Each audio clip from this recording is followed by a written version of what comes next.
ever sit down to be productive, you open your laptop and somehow end up scrolling for 2 hours? And then at the end of the day, you feel guilty and you're like, I just wasted time again. But here's the truth. You're not lazy and you're not unmotivated. You have just not been taught how to control focus. Because if productivity was just trying harder, then you would have aced it by now. So in this video, I'm going to show you how your brain actually works, why you keep procrastinating, and the exact system you can use to fix this. Not in theory, but in a way you can start today. Hey guys, welcome back to my channel on another episode of Dear Me Talks. My name is Richa. If you're new here, then I have this section called on my channel Dear Me Talks, where we talk about all the things that is life related, including productivity, becoming the best version of yourself, and so on. The goal is always for me to give you tips and some kind of guidance in some of the common talks that we talk about in our everyday life. This section is going to help you become the best version of yourself. So without any further ado, let's get started. Chapter number 1, your brain is working against you. Let's be real for a second. Your brain has two modes. One is the instant gratification, and the second one is delayed reward mode. The instant gratification, this is the part of your brain that wants this. It's TikTok, Netflix, scrolling, and comfort. It's easy, it's fast, and it feels so good. The delayed reward mode is the one that's slow, and this includes like studying, working, building your goals.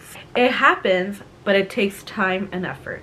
So every time you choose to scroll instead of working, you're not failing. Your brain is just choosing an easier reward. So listen to this very carefully. If you don't control your environment will control you. Let me say that again. If you don't control your environment will control you. This is very important to listen to because it literally tells you what the issue is. For example, let's say you sit down to study. Your phone is right next to you, and then you get a notification, and you just tell yourself, I'm just gonna take a look at this one notification. You pick up the phone, you look at that notification, and guess what? In 30 minutes, you'll be like, what happened? Because you chose to just continue scrolling on your phone. This wasn't lack of discipline. This is just bad setup. So if you're deciding to sit down and work on something, could be anything, and you know that your phone is a distraction for you, then the best thing to do is to put your phone away, put it on silent, and if you really have to and you think you're gonna break your focus, put the phone in another room. That's the best way to come back and focus. This is such a simple thing, but yet it's so effective. And a lot of people think that, oh, I can't be, yeah, you can. You can be away from your phone if you really need to get something done. Chapter 2, the real reason why you're procrastinating. We have all been there when it comes to procrastinating, and we make excuses as to why we can't do something, or, you know, why I don't have time to do it right now. I have been there. You have definitely been there. If I have been there, you've definitely been there. So procrastination is not laziness. It's usually one of these things. One, the tasks feel too big. Your brain is automatically gonna go when you look at that task, oh, this is too much. I'll get to it. Oh, I'll come back to it. The fix for that is make it smaller. Instead of having to finish the whole project in one go, break it down. So instead, you will say, I'll work on this for 10 minutes. I have plenty of things that I need to get done, especially this year, because I really want to go through the entire house, and for the most part I want to declutter things. I'll start with something like my vanity room. Okay, now in that vanity room I know I need to declutter things, so I have made a category where I'm going to have things that are expired, or like I don't need anything and stuff like that. And because I have so much, like if I showed you my vanity room, you would literally think it's like somebody exploded there. And then because I want to make it small, that's why I'm going to focus on one section. I'm going to focus on that section, that tiny section, and I'm just going to get rid of the things that I need to and take care. Moving on to the next one, and so on and so on. That way you're not feeling overwhelmed and you're actually able to get your task done. And what I do is, because I'm putting them in small categories, what I do is I have a little chart and I write vanity on one side, and I have the boxed graphic paper that I do that. So each box represents 5 items that I have cleaned, I have categorized, or I have decluttered. And every 5 things that I get done, I just color it in so it looks aesthetic, because I'm the kind of person, I love stationery, I love stickers, I love notebooks.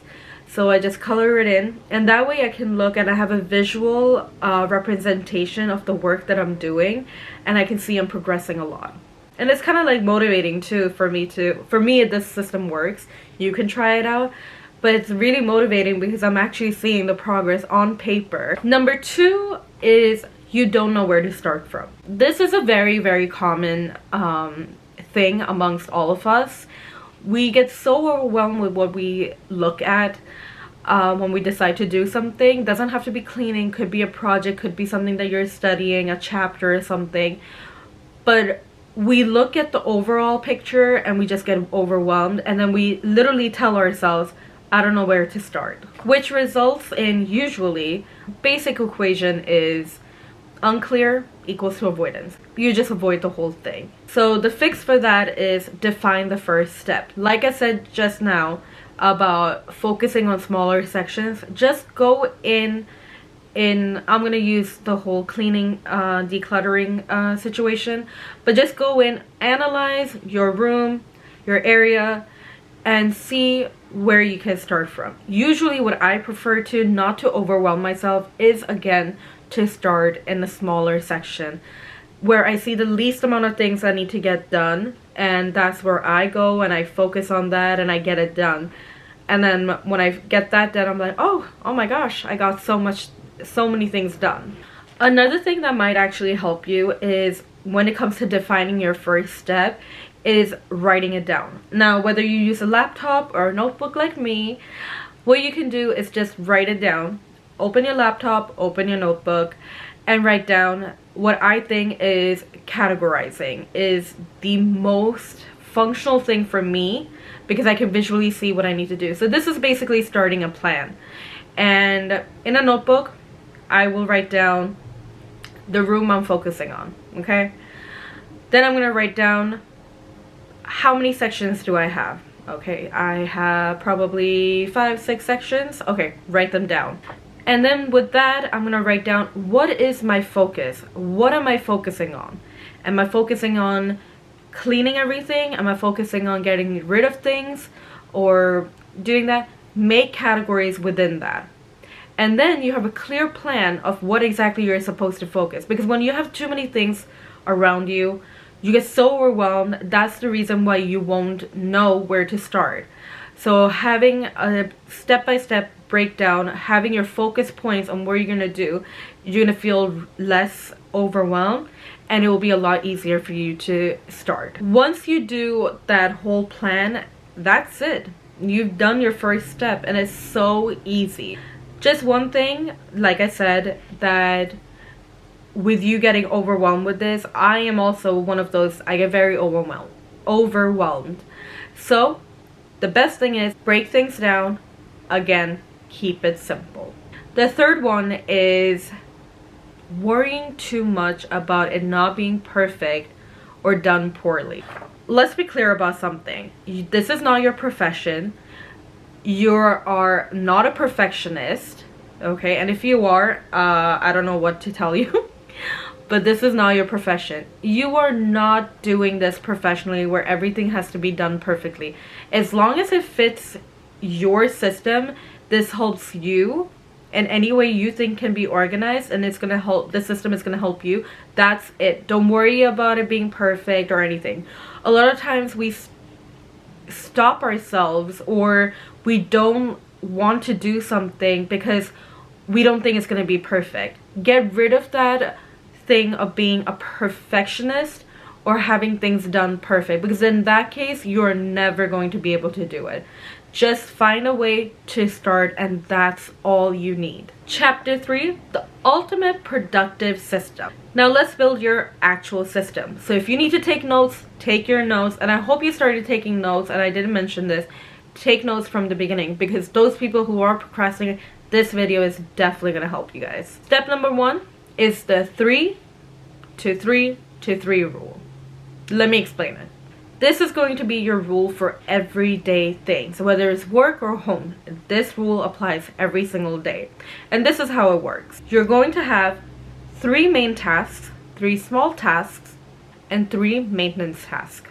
What I mean by maintenance task is something that you keep up with on a regular basis. For example, your 3 main tasks could be declutter an area of your house, study a chapter, or workout. Your 3 small ones could be reply to emails, if you use a planner, update your planner, or learn something new. And the 3 maintenance ones could be showering, cleaning a room, and cooking. Those are just the 3 examples. I'm just putting it out there, but again, you have to define your own 3 main tasks, 3 small tasks, and 3 maintenance tasks. What do you find so important every single day that you can make them into 3 main tasks? This will help you stay focused, balanced, and realistic. Step 2, time block like this. This is such a huge thing that a lot of people get wrong. And they don't think about this, they don't put, you know, even attention on this. And oh my god, can I make a whole video on just learning how to time block?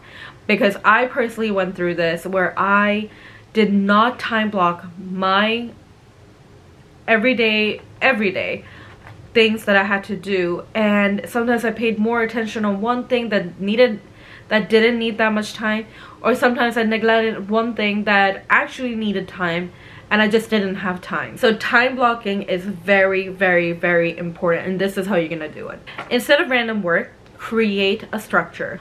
Something like morning could be deep focus, afternoon can be lighter tasks, and evenings can be left for resting. When you sleep well, your mornings are gonna go a lot better because you've had that rest. So it's a lot easier to focus on the big tasks, the important tasks, and things like that first thing in the morning, because your brain has that capacity to intake as many things as it needs to. So for example, of a schedule that you can create, and this is totally random, but this is just an example, and you fit it how you think you would want to time block.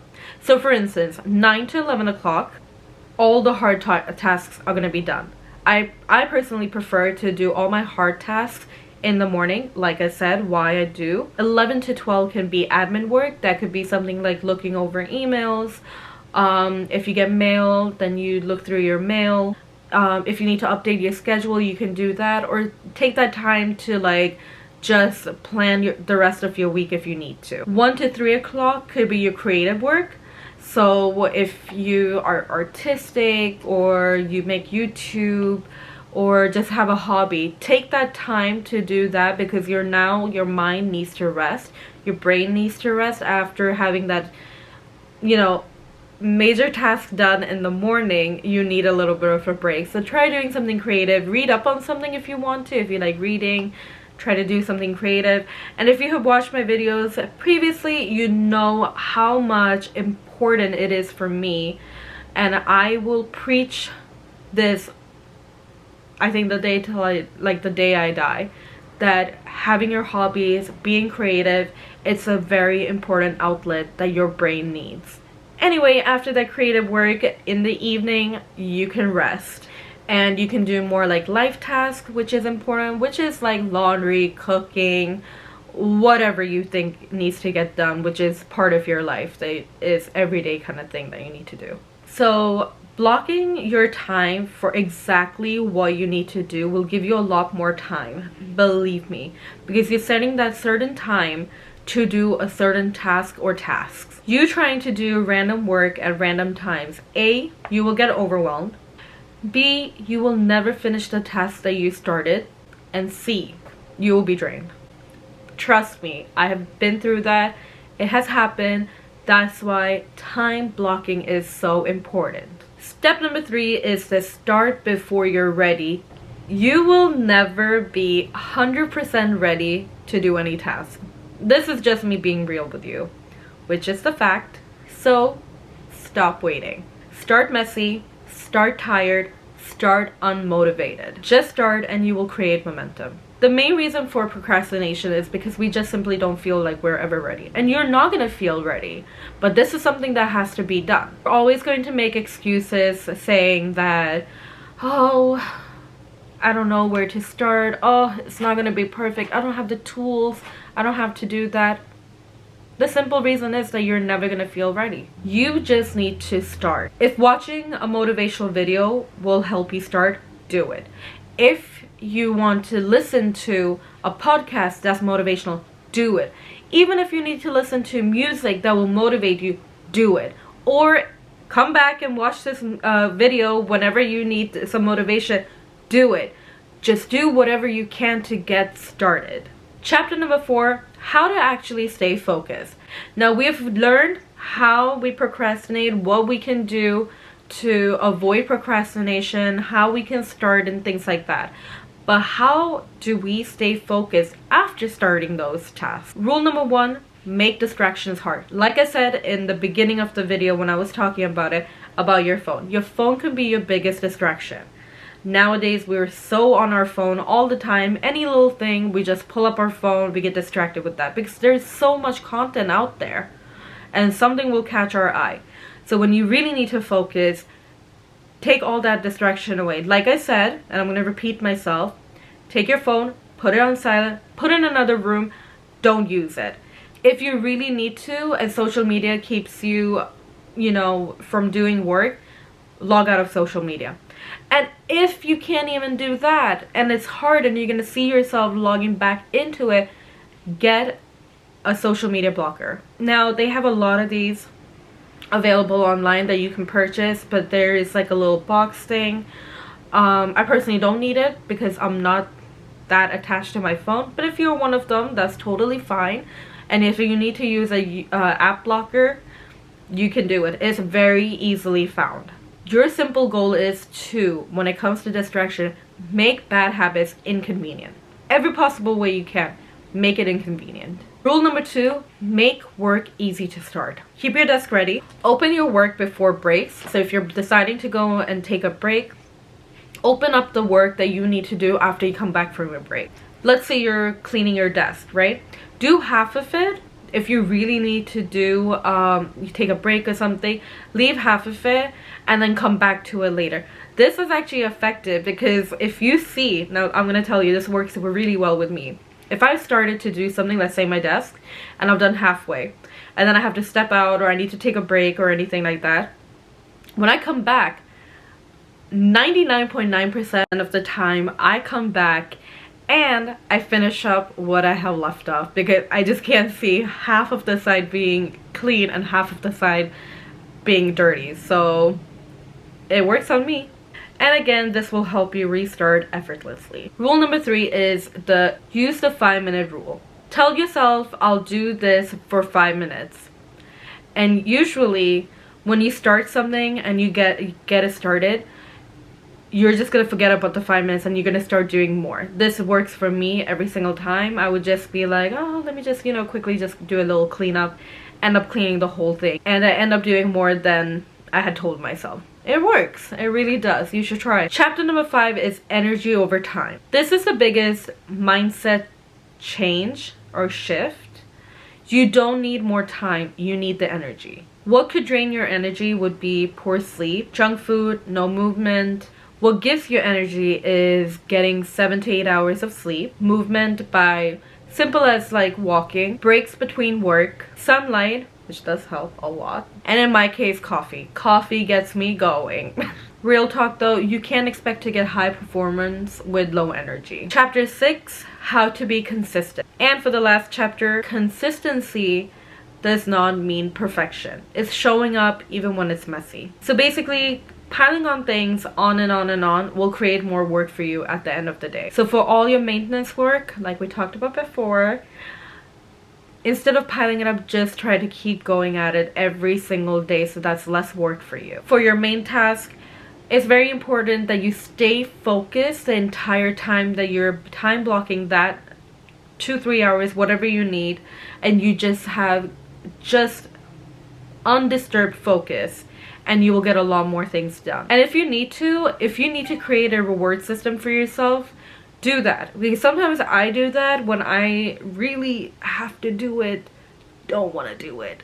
I create rewards for myself. So for example, if I tell myself that, you know, oh, I am going to do this work in this much time, I'm gonna get all of that done and everything, and if I am able to finish all this work, then I'm allowing myself in the evening to watch 1 hour of my favorite show, and it could be anything.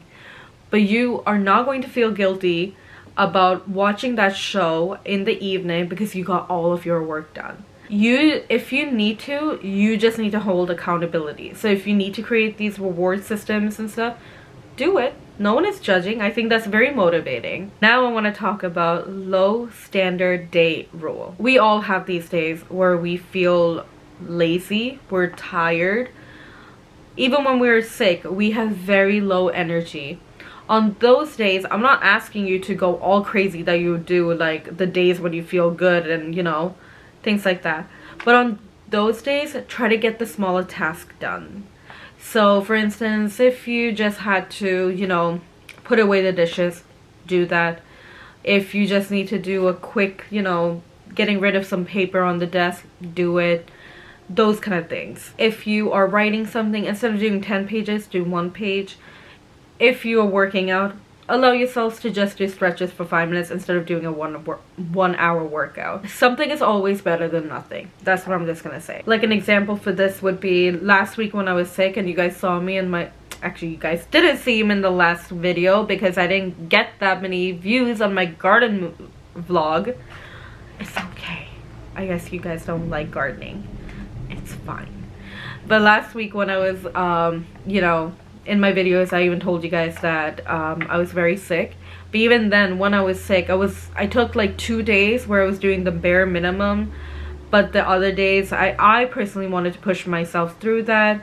I just didn't want to sit around or anything. But even on my days when I was like the 2 days that I was actually sick, I was getting other things done. I had to do some things, like I had to look at my emails, I had to get rid of some photos and stuff like that, and those things that I had pushed back, I actually did it during that time.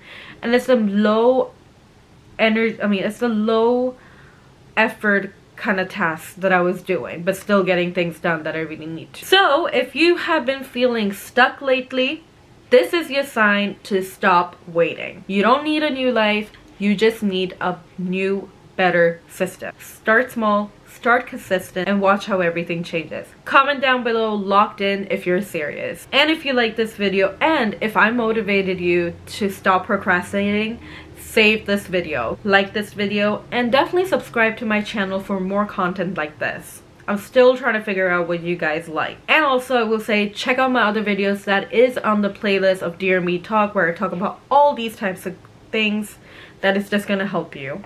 I'll see you guys in the next one. Bye!